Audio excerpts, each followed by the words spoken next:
দণ্ডবিধি আইনের MCQ model test ১১। প্রথম এমসিকিউ এর সঠিক উত্তর কমেন্টে লিখুন। প্রশ্ন নং ১।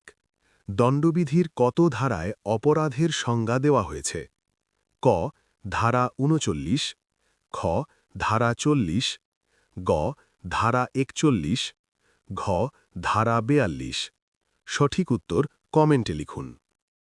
প্রশ্ন নং ২। দণ্ডবিধির কত ধারায় সাধারণ ব্যতিক্রম সমূহ আলোচনা করা হয়েছে? ক.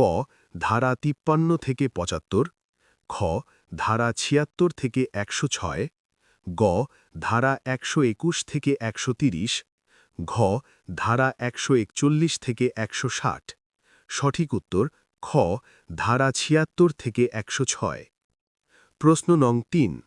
দণ্ডবিধি অনুযায়ী যাবজ্জীবন কারাদণ্ড বলতে কত বছরের কারাদণ্ডকে বোঝায়? ক. ২০ বছর, খ.